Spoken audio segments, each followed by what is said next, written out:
Hello students,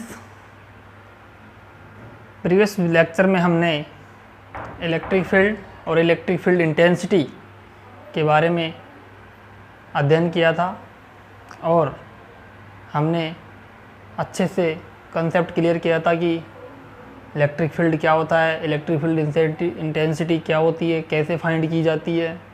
ये मैंने आपको सारी चीज़ें बताई थी स्टूडेंट। आज के इस लेक्चर में हम इलेक्ट्रिक फील्ड फाइंड करेंगे ए पॉइंट चार्ज के कारण, electric field due to a point charge. Student देखिए,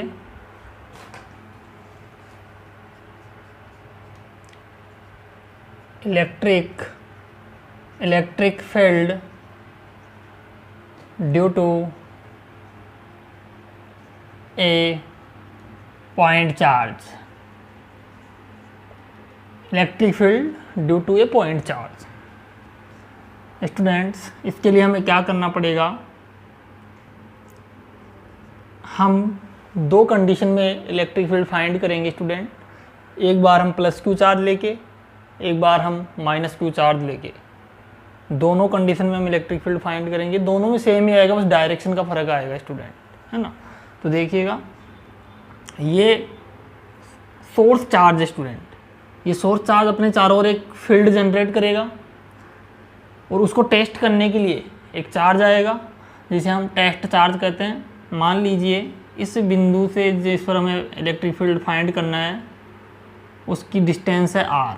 हमें इस r डिस्टेंस पर स्थित बिंदु P पर क्या निकालना है, इलेक्ट्रिक फील्ड निकालना है स्टूडेंट। इस मैंने प्रीवियस वीडियो में बताया था स्टूडेंट, जहाँ भी आपको इलेक्ट्रिक फील्ड फाइंड करना हो ना, वहाँ पर आप क्या कर दीजिए, एक टेस्ट चार्ज को प्लेस कर दीजिए।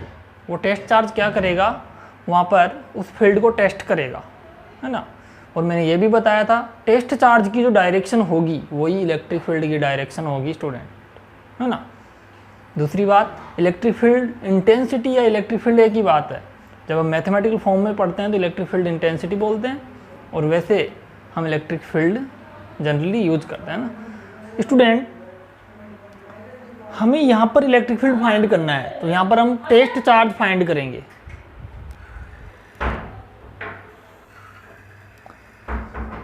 हमें इस पॉइंट P पर इलेक्ट्रिक फील्ड फाइंड करना है तो यहाँ पर एक टेस्ट चार्ज Q नोट रखता हूँ स्टूडेंट। इसे हम यूनिट टेस्ट चार्ज मानते हैं, 1 कूलाम, है ना। स्टूडेंट, कुछ नहीं करना, इस पर हमें कूलाम्बियन फोर्स फाइंड करना है। क्या होता है कूलाम्बियन फोर्स, F बराबर KQ, दोनों के कारण Q naught upon R square होता है। स्टूडेंट, इलेक्ट्रिक फील्ड की डायरेक्शन चेक करो, पहले जल्दी करो। कैसे करोगे, यहाँ पर ये क्या करेगा, इस टेस्ट चार्ज को रिपेल करेगा, इसे डायरेक्शन में ले जाएगा ना। तो इलेक्ट्रिक फील्ड की डायरेक्शन भी कौन सी होगी, ये। वो स्थिति सदिश की डायरेक्शन कौन सी होगी, R केप, वो भी इस साइड में होगी, है ना। तो स्टूडेंट, अब देखिए, ये हमारे पास क्या आया, फोर्स आ गया। अब हमारे पास इलेक्ट्रिक फील्ड की क्या परिभाषा थी, F अपॉन Q नॉट। ये स्टूडेंट F क्या है, force on test charge, force on test charge upon Q naught क्या है आपका, टेस्ट चार्ज ही है, टेस्ट चार्ज। तो यहाँ से देखोगे तो E कितना आएगा बताओ, फोर्स ऑन टेस्ट चार्ज भी कितना है हमारे पास, Q naught upon R square, upon test charge कितना है, टेस्ट चार्ज ये रहा Q नॉट, है ना। तो Q नॉट से Q नॉट कैंसिल हो जाएगा, क्या बचेगा, KQ अपॉन R स्क्वायर। तो E की वैल्यू हमारे पास आ गई KQ अपॉन R स्क्वायर। ये हमारा फॉर्मूला आ गया। यहाँ से हम इसको यदि वेक्टर फॉर्म में लिखना चाहें तो वेक्टर फॉर्म में कैसे लिखो, E बराबर KQ अपॉन R स्क्वायर और R केप। R क्या है, एकांक सदिश है जो कि डायरेक्शन को शो कर रहा है यहाँ पर, है ना। तो हमारा ये प्लस Q चार्ज के कारण इलेक्ट्रिक फील्ड फाइंड हुआ है स्टूडेंट, है ना। अब हम माइनस Q चार्ज के कारण भी इलेक्ट्रिक फील्ड फाइंड करते हैं। वो देखिए कैसे फाइंड करेंगे।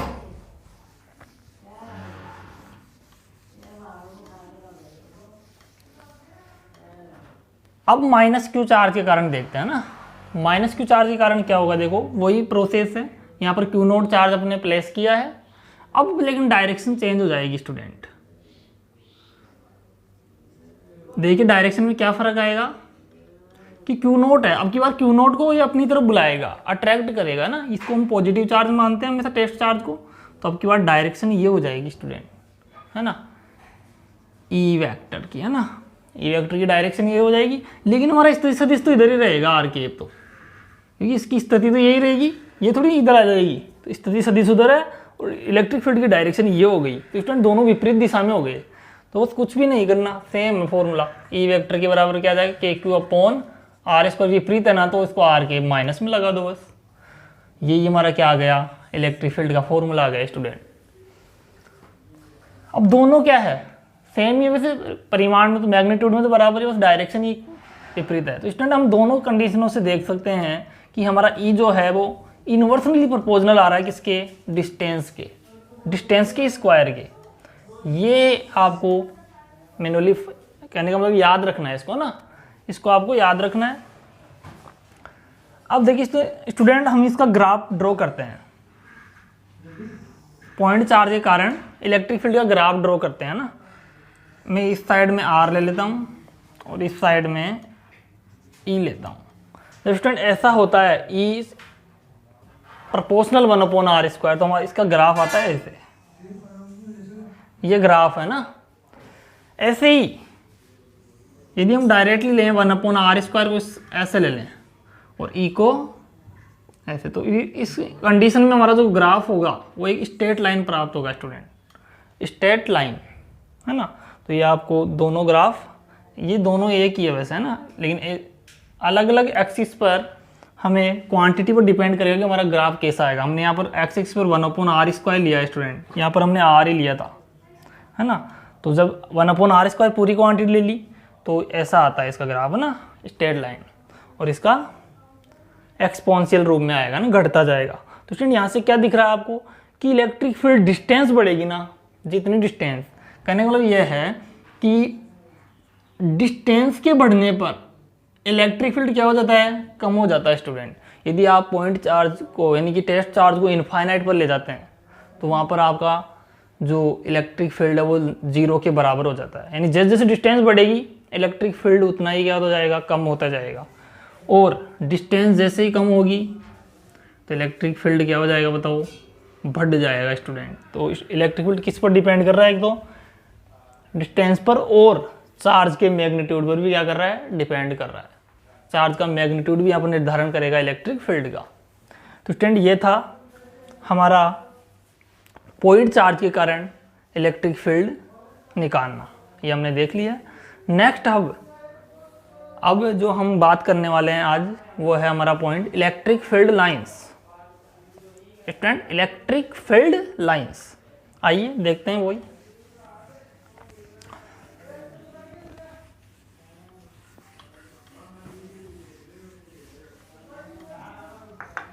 नेक्स्ट है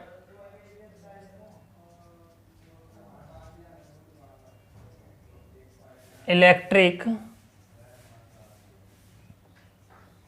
फील्ड लाइंस। स्टूडेंट इसका हिंदी में होता है विद्युत बल रेखाएं, विद्युत बल रेखाएं या इलेक्ट्रिक फील्ड लाइंस। हिंदी में भी लिख देता हूं, विद्युत बल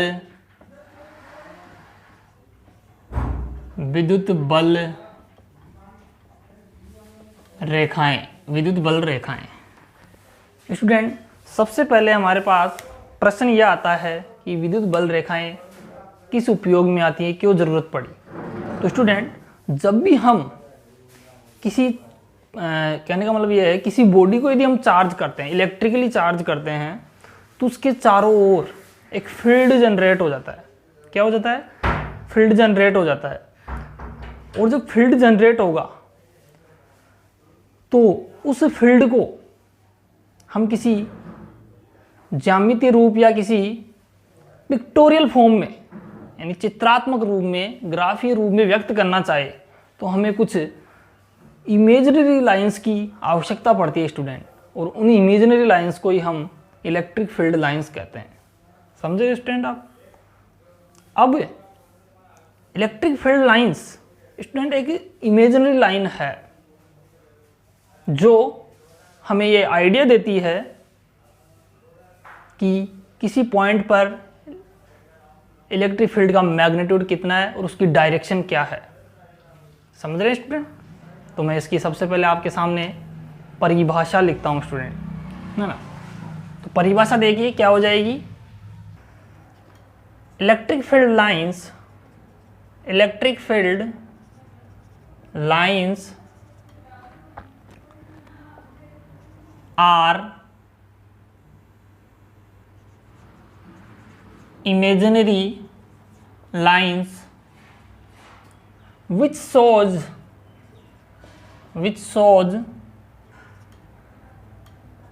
the direction of electric field when we drawn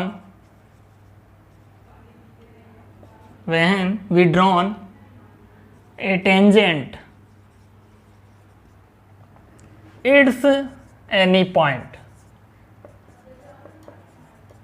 कहने का स्टूडेंट, इसको मैं हिंदी में बता रहा हूँ कि विद्युत बल रेखा ऐसी काल्पनिक रेखा है जो हमें विद्युत क्षेत्र की दिशा दर्शाती है। यानी कहने का मतलब ये है, कोई भी विद्युत बल रेखा जब हम किसी विद्युत क्षेत्र के अंदर खींचते हैं, कहने का मतलब काल्पनिक बल रेखा, तो उसके किसी बिंदु पर खींची गई जो स्पर्श रेखा है वो हमें क्या बताएगी स्टूडेंट? इलेक्ट्रिक फील्ड की डायरेक्शन बताएगी स्टूडेंट। जैसे ये है स्टूडेंट, मान लीजिए ये कोई, या थोड़ी आप ऐसे बनाइए, ये कोई इलेक्ट्रिक फील्ड लाइन है। कहने का मतलब ये कोई आपकी क्या है? इलेक्ट्रिक फील्ड लाइन है। अब मैं इसके कुछ पॉइंट ले लेता हूँ इस इलेक्ट्रिक फील्ड लाइन के। अब स्टूडेंट इस पॉइंट पे मैं क्या खींचूंगा? एक टेंजेंट। इस पॉइंट पे भी क्या खींचूंगा? टेंजेंट। इस पॉइंट पे भी क्या खींचूंगा? एक टेंजेंट। इस पे भी टेंजेंट। तो स्टूडेंट ये सभी क्या है? इलेक्ट्रिक फील्ड की डायरेक्शन है स्टूडेंट। तो आप देख रहे हो, इलेक्ट्रिक फील्ड लाइन के किसी भी बिंदु पर खींची गई स्पर्श रेखा उस बिंदु पर इलेक्ट्रिक फील्ड की डायरेक्शन को शो करती है स्टूडेंट, यानी डायरेक्शन को दिखाती है हमारे को, ना। समझ गए आप? तो ये थी इसकी परिभाषा। अब देखते हैं स्टूडेंट इसकी डिस्कवरी किसने की, वो भी मैं आपको बता देता हूं।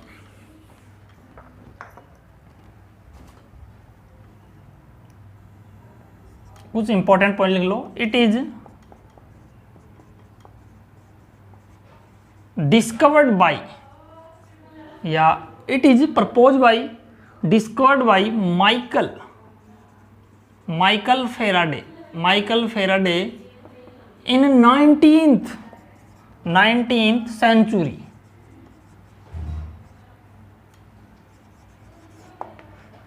उन्नीसवीं शताब्दी के अंदर माइकल फेराडे जी जो साइंटिस्ट थे, उन्होंने इलेक्ट्रिक फील्ड लाइन के बारे में कुछ आइडिया दिया और इसका श्रेय इन्हीं को जाता है, खोज का, है ना।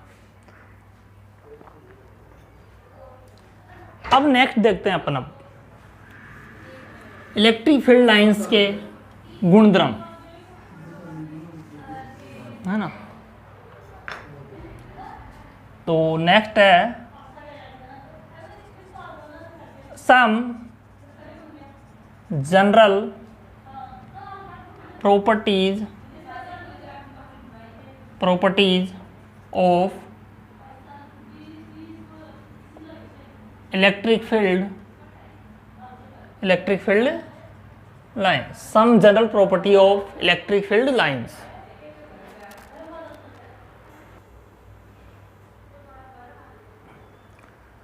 some general properties of electric field lines कहने का मतलब विद्युत बल रेखाओं के कुछ गुणधर्म। स्टूडेंट देखते हैं कि को 1 by 1 समझेंगे अपन, है ना। फर्स्ट है हमारा कि electric field lines are imaginary lines. Student समझ रहे हो, जो हमारी इलेक्ट्रिक फील्ड लाइंस है वो एक तरह की काल्पनिक रेखाएं हैं, ये वास्तविक रेखाएं नहीं, लेकिन इनके द्वारा जो फील्ड जनरेट किया जाता है, जो फील्ड होता है, इनके द्वारा जो रचित पथ है इलेक्ट्रिक फील्ड का, वो क्या होता है? वास्तविक होता है। तो मैं लिख देता हूं यही बात। Electric field lines are imaginary lines, but it is represent the real field, real electric field, है ना स्टूडेंट। कहने वाला बात आपको माइंड में कि कई बार क्या बच्चे कंफ्यूज होते हैं कि यार इलेक्ट्रिक लाइन ही इमेजिनरी है तो इनका इलेक्ट्रिक फील्ड भी इमेजिनरी होगा, लेकिन स्टूडेंट ऐसा नहीं होता है, इलेक्ट्रिक फील्ड रियल होता है ना, जो दूसरे आवेश द्वारा या टेस्ट चार्ज द्वारा क्या किया जाता है, अनुभव किया जाता है, एक्सपीरियंस किया जाता है ना। सेकंड प्रॉपर्टी देखें, इलेक्ट्रिक फील्ड लाइंस, या मैं अब डायरेक्ट इट काम में लेता हूं उनके लिए, it is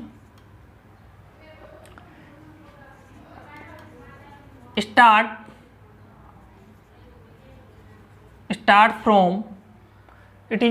from positive charge and terminate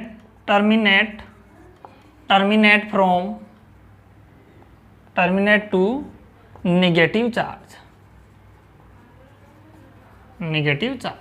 student कहने का अर्थ यह है कि विद्युत बल रेखाएं धनावेश से शुरू होकर ऋणावेश पर खत्म होती है। स्टूडेंट समझ रहे हो, कहने का मतलब इलेक्ट्रिक फील्ड रेखाएं धनावेश से शुरू होगी और ऋणावेश पर क्या हो जाएगी, खत्म हो जाएगी।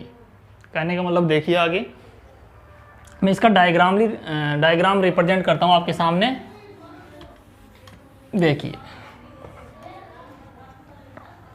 ये हमारा पॉजिटिव चार्ज है, ये हमारा नेगेटिव चार्ज है। पॉजिटिव चार्ज और नेगेटिव चार्ज क्या करेंगे, धनावेश से तो शुरू होगी और ऋणावेश पे जाके क्या हो जाएगी, टर्मिनेट।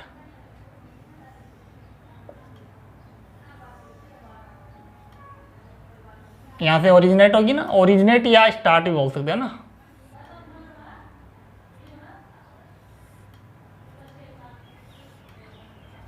ऐसा है ना, और इसमें क्या होगी, अंदर आएगी ना।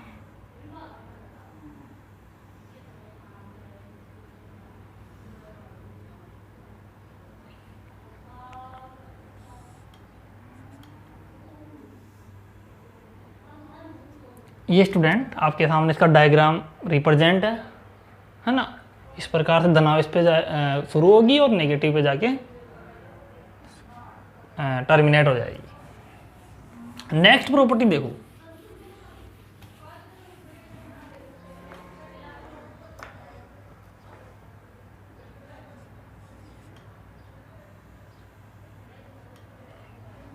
नेक्स्ट प्रॉपर्टी क्या है स्टूडेंट कि इलेक्ट्रिक फील्ड लाइंस कभी भी एक दूसरे को नहीं काटती है।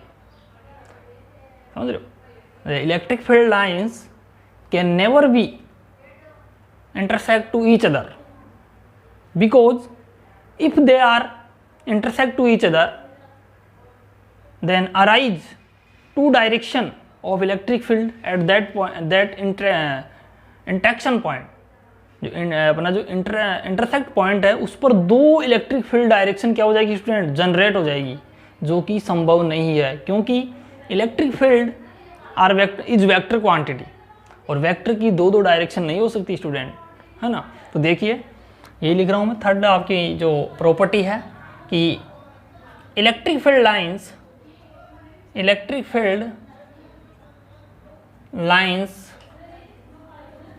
कैन नेवर बी इंटरसेक्ट, या क्रॉस भी बोल देना, क्रॉस बोल रहे, इंटरसेक्ट बोल दो, इंटरसेक्ट टू ईच अदर, एक दूसरे को, है ना, intersect to each other, because, कारण भी लिख रहा हूं क्यों नहीं काट, because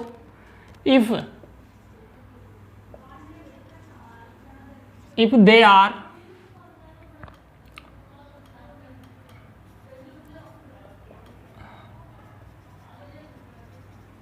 intersect to each other, intersect to each other, then arise या प्रोड्यूस बोल सकते हो, produce two direction of electric field at intersect point. कहने का मतलब प्रतिच्छेदी बिंदु पर दो दिशाएं उत्पन्न हो जाएगी जो कि संभव नहीं है। देखिए कैसे, मान लीजिए एक इलेक्ट्रिक फील्ड रेखा यानी एक इलेक्ट्रिक फील्ड लाइन आपकी ये है, ए मान लिया जिसको मैंने, जिसकी डायरेक्शन भी ये है, और दूसरी इलेक्ट्रिक फील्ड रेखा या इलेक्ट्रिक फील्ड लाइन ये है आपकी। अब यहाँ पर इंटरसेक्ट पॉइंट ये है जिस दोनों एक दूसरे को प्रतिच्छेद कर रही है, प्रतिच्छेद बिंदु, इंटरसेक्ट पॉइंट का मतलब प्रतिच्छेदी बिंदु ये है। अब हमारा प्रश्न यही है कि इलेक्ट्रिक फील्ड रेखाएं क्यों नहीं काटती एक दूसरे को, तो हम इसका आंसर देंगे क्योंकि इस बिंदु पर आप देखो, इस इलेक्ट्रिक फील्ड लाइन को देखो आप, बी को एक बार, बी के हिसाब से हमारी जो स्पर्श रेखा है वो इस साइड में होगी कि नहीं बताओ, होगी ना। और एक, अब बी को भूल जाओ, ए के हिसाब से देखो, तो ए के हिसाब से स्पर्श रेखा ये होगी कि नहीं बताओ, होगी ना। तो एक इलेक्ट्रिक फील्ड की डायरेक्शन तो इधर जा रही है, एक ही है, ऐसा संभव थोड़ी है कि एक ही बिंदु पर दो दो विद्युत क्षेत्र की दिशाएं हो जाए, ये संभव नहीं है ना।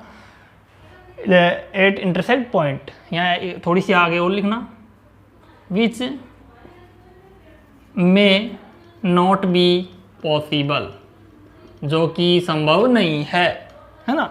यानी कि इलेक्ट्रिक फील्ड की दो दो डायरेक्शन नहीं हो सकती है एक ही पॉइंट पर, इसलिए इलेक्ट्रिक फील्ड लाइंस एक दूसरे को नहीं काटती है। ये थी हमारी थर्ड प्रॉपर्टी। फोर्थ प्रॉपर्टी देखो student,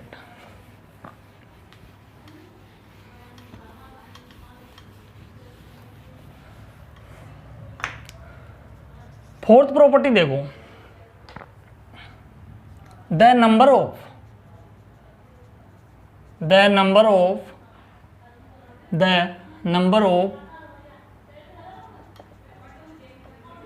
electric field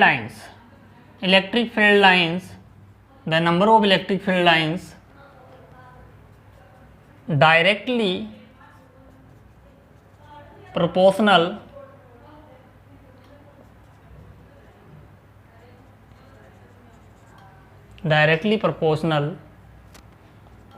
to cross section area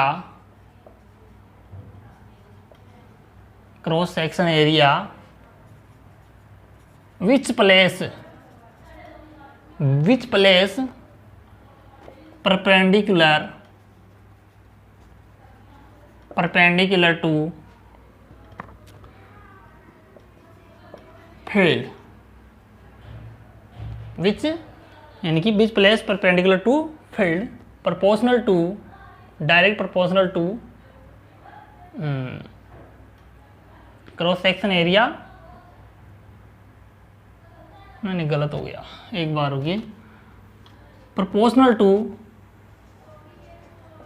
electric field intensity यानी कहने का मतलब the number of electric field lines directly proportional to electric field intensity. कहने का मतलब यह है कि आप किसी विद्युत क्षेत्र के अंदर किसी पॉइंट पर उस क्षेत्र के परपेंडिकुलर, मान लीजिए डस्टर अपना और इलेक्ट्रिक फील्ड इस डायरेक्शन में आ रहा है, इसके परपेंडिकुलर हमने ये एरिया रख दिया। अब इससे कितनी इलेक्ट्रिक फील्ड लाइंस पास हो रही है ना, कितनी इलेक्ट्रिक फील्ड लाइन पास हो रही है, वो उस स्थान पर, उस पॉइंट पर इलेक्ट्रिक फील्ड इंटेंसिटी को प्रदर्शित करेगी स्टूडेंट, है ना। तो ये यही चीज़ लिखी है मैंने यहाँ पर, इलेक्ट्रिक फील्ड इंटेंसिटी। अब जो यहाँ पर हमने प्रोपोर्शनल हो गया ना इलेक्ट्रिक फील्ड इंटेंसिटी, अब देखो यहाँ पर एक डायग्राम में बना देता हूँ, या फिर इसको एक अदर फॉर्मेट में और लिखना चाहे तो देखो कैसे लिखोगे, the number of electric field lines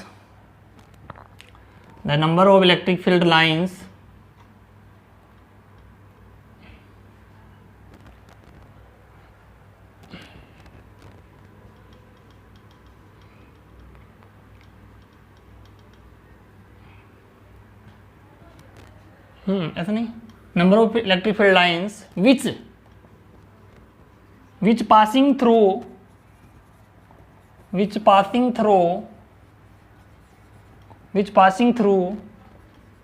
the unit area, एकांक क्षेत्रफल से, unit area, which is placed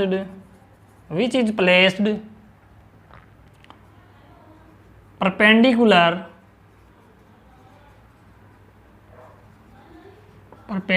to field at any point, किसी बिंदु पर, is directly proportional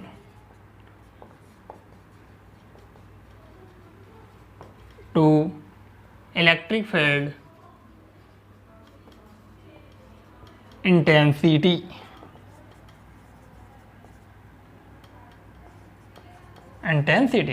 यानी कहने का मतलब ये वही बात जो मैंने अभी बताई है आपको ना।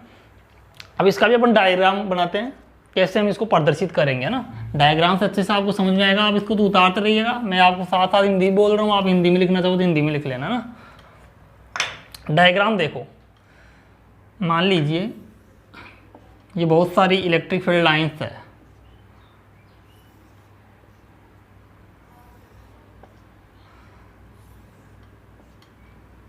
ठीक है स्टूडेंट। अब देखिए अपन अलग अलग पॉइंट पे इलेक्ट्रिक फील्ड इंटेंसिटी ज्ञात करेंगे। अभी देखना, इसको नाम दो A, इसको B और इसको C, ठीक है स्टूडेंट। अब मैं पूछना चाहता हूँ आपको A B C में इलेक्ट्रिक फील्ड में क्या रिलेशन होगा, कहाँ पर अधिकतम होगा, कहाँ पर न्यूनतम होगा और कहाँ पर इन दोनों का बीच वाला होगा। तो स्टूडेंट अब देखिए इलेक्ट्रिक फील्ड की डेंसिटी कहाँ पर अधिक है, ये देखिए आप। कहने का मतलब देखिए इलेक्ट्रिक फील्ड लाइन कहाँ पर ज़्यादा पास है, यहाँ पर ज़्यादा पास है ना। तो इलेक्ट्रिक फील्ड की डेंसिटी जहाँ पर ज़्यादा होती है, जहाँ पर कहने का मतलब ज़्यादा फील्ड लाइंस गुजर रही है, समझ रहे हो, वहाँ पर इलेक्ट्रिक फील्ड क्या होगा बताओ, ज़्यादा होगा स्टूडेंट। तो E A पर सबसे ज़्यादा है इलेक्ट्रिक फील्ड, E B पर क्या है, उससे भी कम, और E C पर तो आप देख ही रहे हो स्टूडेंट 0 के बराबर है, क्योंकि इलेक्ट्रिक फील्ड लाइंस नहीं उससे पास ही नहीं हो रही, इसी से देखो है ना। तो हमारे पास ये रिलेशन आएगा ना इसमें। तो इसको हम अदर वर्ड में कैसे लिख सकते हैं, देखो अभी जो ऊपर वाला था स्टेटमेंट था हमारा फोर्थ, वो देखो, we can write in other word. Other word में कैसे लिखोगे कि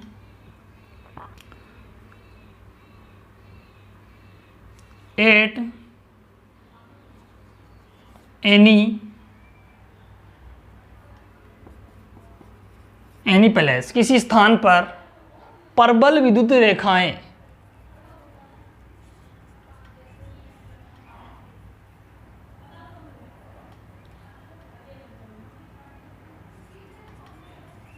strong field lines represent the strong electric field। यानी कि किसी स्थान पर प्रबल विद्युत बल रेखाएं रिप्रेजेंट करेगी किसको, प्रबल विद्युत क्षेत्र को। यानी देखो यहाँ पर प्रबल विद्युत बल रेखाएं तो प्रबल विद्युत क्षेत्र को व्यक्त कर रही है, और इसका रिवर्स भी सत्य है। यानी तथा किसी स्थान पर दुर्बल weak field lines represent the weak electric field. यानी कि जो दुर्बल बल रेखाएं दुर्बल विद्युत क्षेत्र को क्या करती है, व्यक्त करती है। यानी दुर्बल है यहाँ पर, जो कम है, तो यहाँ पर विद्युत क्षेत्र भी आपका क्या होगा, कम हो जाएगा। तो ये था हमारा इलेक्ट्रिक फील्ड लाइंस का। आगे देखिए नेक्स्ट पॉइंट पे बात करते हैं।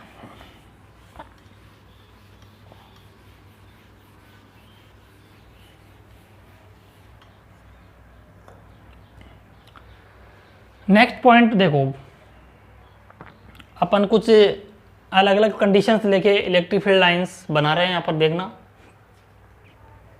फर्स्ट है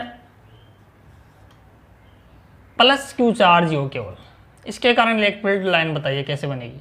इसके पास इसका चार्ज इलेक्ट्रिक फील्ड जनरेट होगा चारों तरफ, हम किसी चार्ज को यहाँ लेके आएंगे तो वो इसको रिपेल करेगा।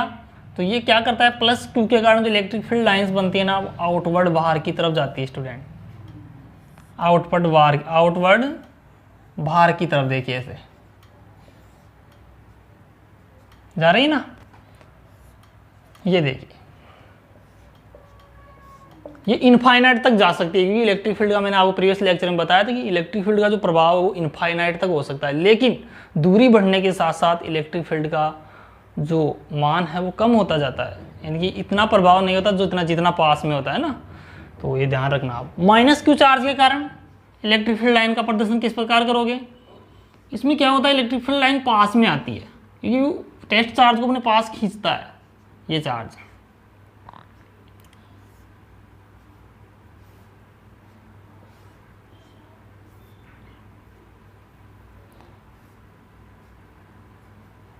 इस प्रकार से ना, तो ये तो है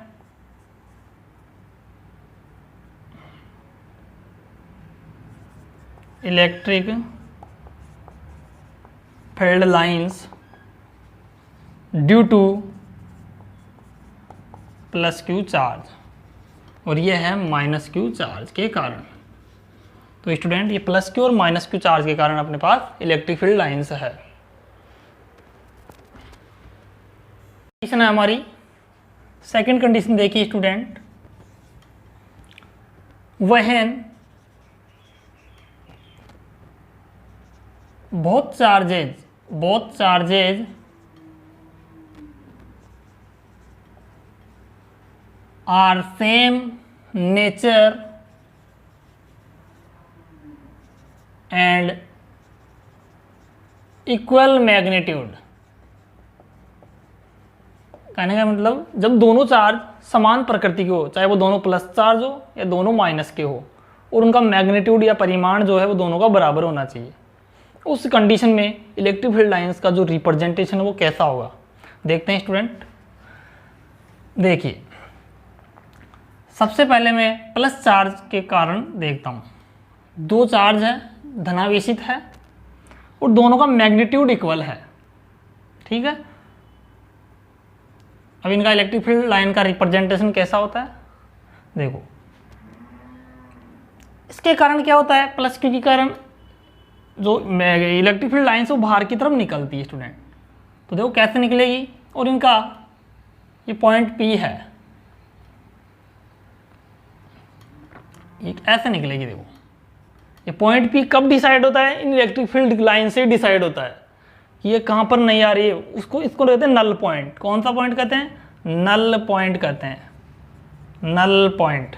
इस पॉइंट पे इलेक्ट्रिक फील्ड कितना होता है, 0 होता है स्टूडेंट। इस नल पॉइंट पे इलेक्ट्रिक फील्ड 0 होता है। अब इलेक्ट्रिक फील्ड लाइन ऐसे निकलेगी,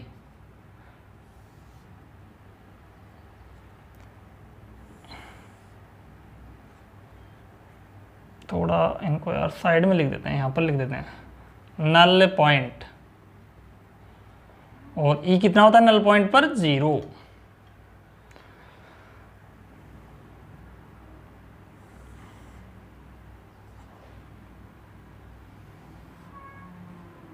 ऐसे देखो इलेक्ट्रिक फील्ड लाइंस बाहर की तरफ निकलेगी।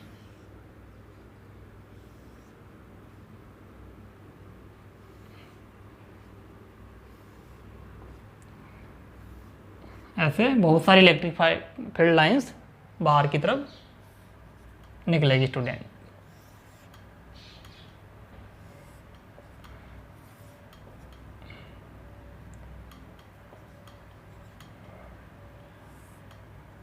तो स्टूडेंट ये क्या दिखा रहा है हमारे को, ये बता रही है कि ये दोनों चार्ज एक दूसरे को रिपेल करते हैं। क्या करते हैं, आयुषों का गुणधर्म भी यहाँ पर सेटिस्फाई हो रहा है कि जब चार्ज सेम प्रकृति के होते हैं, सेम नेचर के, तो एक दूसरे को रिपेल करते हैं। तो ये हमारे को यहाँ पर साफ दिख रहा है। इलेक्ट्रिक फील्ड लाइंस देखो यहाँ से ऐसे मुड़ रही है, यानी कि रिपल्सन दर्शा रही है, ठीक है। और यहाँ पर ये जो पॉइंट P है, यहाँ पर इलेक्ट्रिक फील्ड क्या रहेगा, 0 रहेगा। बैलेंस स्टेट है, बैलेंस पॉइंट है, नल पॉइंट से कहते हैं ना। इस पर हम बहुत सारे न्यूमेरिकल भी करेंगे। बैलेंस पॉइंट, दो चार्जों के बीच में कहाँ पर नल पॉइंट आता है, जब सेम प्रकृति के चार्ज हो, जब विपरीत प्रकृति के चार्ज, अलग अलग कंडीशन में। साथ में आपको ट्रिक भी बताई जाएगी कैसे आप नल पॉइंट फाइंड करें जल्दी से, है ना। तो ये हुआ जब सेम मैग्नीट्यूड और सेम प्रकृति के चार्ज हो, जब पॉजिटिव चार्ज की बात करें। अब हम नेगेटिव चार्ज को लेते हैं इसी कंडीशन में ना। अब नेगेटिव चार्ज के ऊपर चर्चा करते हैं, उसकी इलेक्ट्रिक फील्ड लाइंस कैसी बनेगी। ये नेगेटिव चार्ज ले लेता हूँ मैं आपके सामने, वो इक्वल मैग्नीट्यूड है, परिमाण दोनों का बराबर है, लेकिन अब की बार प्रकृति क्या है, सेम है बस लेकिन नेगेटिव है। अब देखो इसमें क्या होता है, जो इलेक्ट्रिक फील्ड है इसमें इलेक्ट्रिक फील्ड लाइंस क्या होती है, अंदर आती है। क्या होती है, अंदर आती है स्टूडेंट, ऐसे ऐसे आएगी ना अंदर, ऐसे।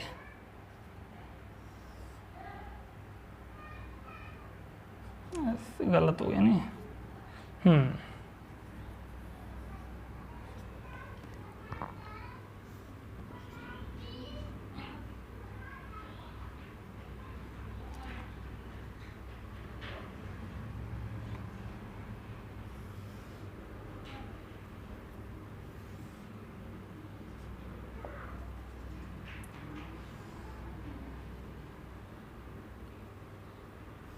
ऐसे स्टूडेंट आप साथ साथ बनाते जाइए कॉपी के अंदर। डायरेक्शंस ध्यान रखना, डायरेक्शन सही तरीके से दिखाना आप लोग, ये गलती हो जाएगी वरना।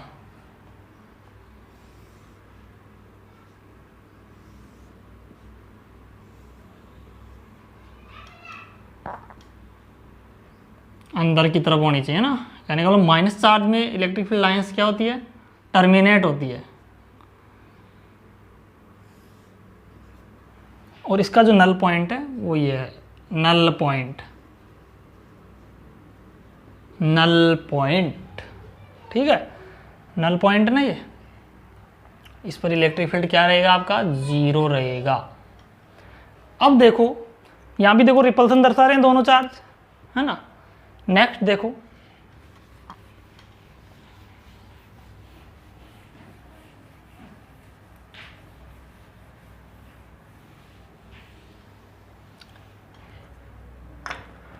अब स्टूडेंट हमारे पास तीसरी कंडीशन है, जब चार्ज, दो चार्ज हो और सेम नेचर के हो, है ना, लेकिन उनका मैग्नीट्यूड बराबर नहीं हो, उस कंडीशन में इलेक्ट्रिक फील्ड लाइंस कैसी आएगी वो अपन देखते हैं।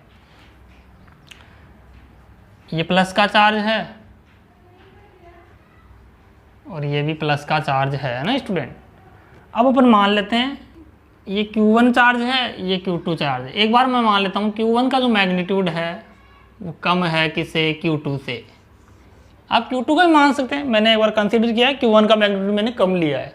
अब देखते हैं स्टूडेंट कैसे हमारा नल पॉइंट पे क्या प्रभाव पड़ता है। यहाँ पर नल पॉइंट पे प्रभाव पड़ेगा स्टूडेंट मेन, तो बस इलेक्ट्रिक फील्ड लाइन में कोई प्रभाव नहीं पड़ने वाला, क्योंकि नल पॉइंट खिसकेगा, और नल पॉइंट किसके कारण खिसकेगा, इलेक्ट्रिक फील्ड लाइन के कारण ही तो इलेक्ट्रिक फील्ड लाइन पर भी प्रभाव पड़ेगा स्टूडेंट, है ना।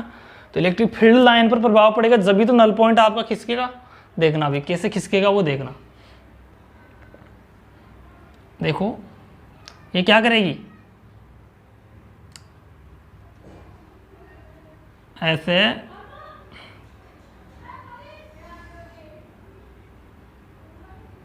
ओरिजिनेट होगी, है ना।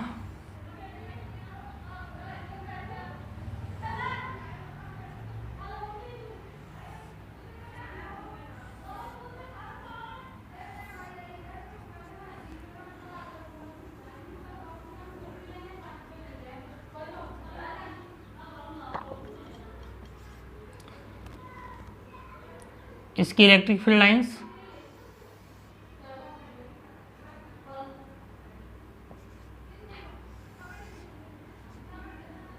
ऐसे ओरिजिनेट हो गया ना,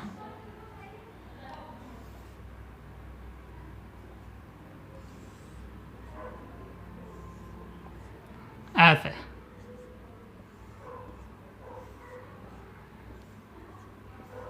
तो स्टूडेंट आप देख रहे हैं कि नल पॉइंट, जो आपका नल पॉइंट है P, वो अब की बार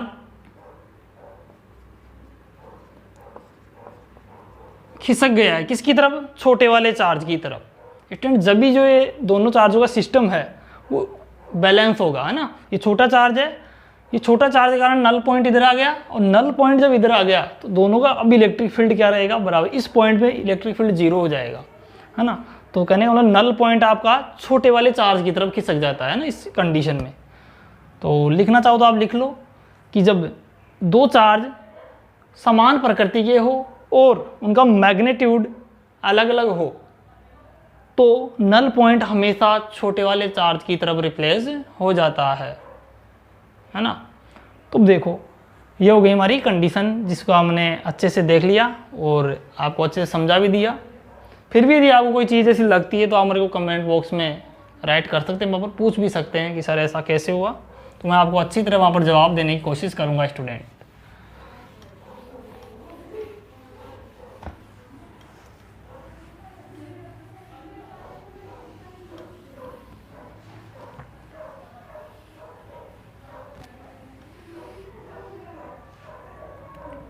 और स्टूडेंट अब देखो, यदि मैग्नीट्यूड तो समान हो लेकिन नेचर ही अलग हो जाए तब, ये तो आपको मैंने पहले बता ही दिया था, प्लस से निकलती है और माइनस पे जा जाके समाप्त होती जाती है ना ऐसे। तो ये तो आप लोग सब जानते हो ऐसे।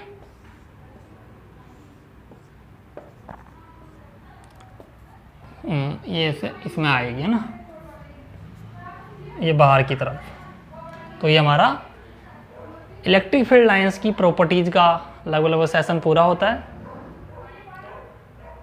एक चीज़ मैं आपको और बताता हूँ, एनसीईआरटी की बुक में है, वो देखिए मुझे माइंड में आ गया मेरे, तो मैं बता देता हूँ ना।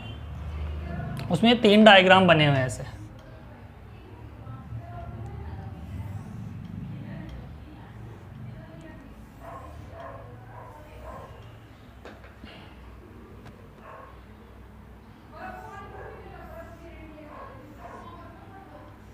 ये 3 डायग्राम है ना ऐसे। तो उन्होंने पूछा है ई के बारे में और डायरेक्शन के बारे में, यानी इलेक्ट्रिक फील्ड के परिमाण के बारे में और दिशा के बारे में। तो यहाँ पर बताओ इलेक्ट्रिक फील्ड का परिमाण कैसा होगा स्टूडेंट।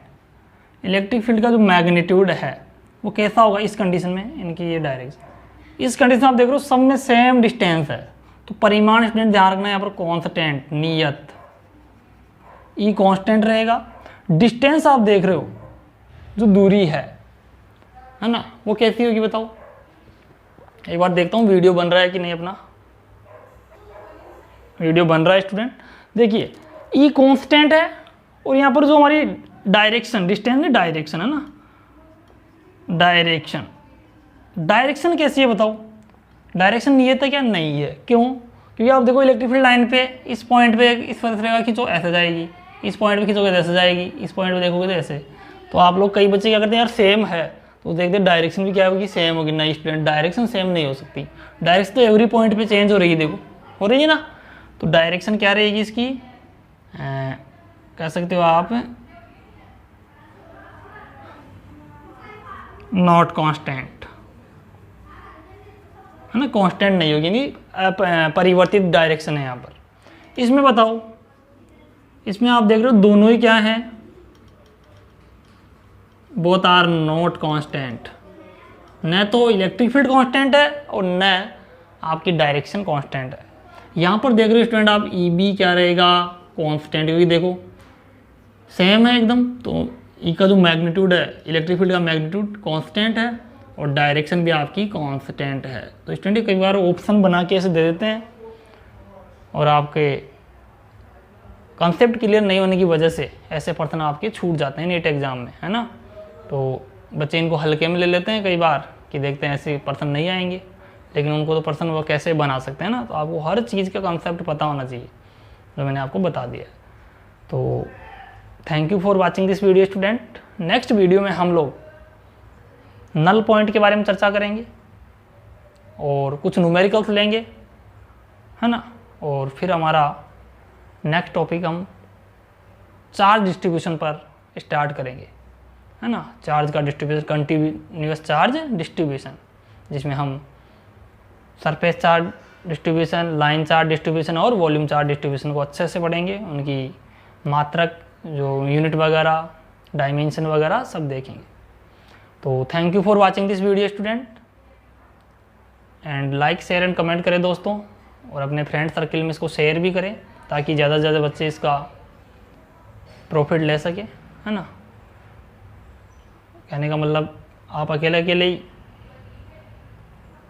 ज्ञान लेके क्या करोगे, सबको लेने दीजिए और सबका नॉलेज बढ़ने दीजिए स्टूडेंट।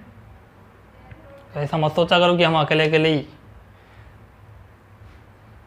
फिजिक्स सीख रहे हैं और दूसरे हमारे जो ज़रूरतमंद विद्यार्थी हैं उनको हम बता ही नहीं रहे, है ना। तो शेयर करोगे, जितना आप नॉलेज को फैलाओगे उतना ही आपका बढ़ेगा स्टूडेंट, है ना। ज्ञान कभी भी एकत्रित करने से ज़्यादा नहीं होता स्टूडेंट। नॉलेज को आप जितना फैलाओगे, जितना बढ़ाओगे, कहने वाले जितना बांटोगे उतना ही ये बढ़ता है ना। तो thank you for watching this video student, and अपनी पढ़ाई को कंटिन्यू रखें और ज़्यादा से ज़्यादा एनसीईआरटी की जो बुक है उसको भी पढ़े स्टूडेंट।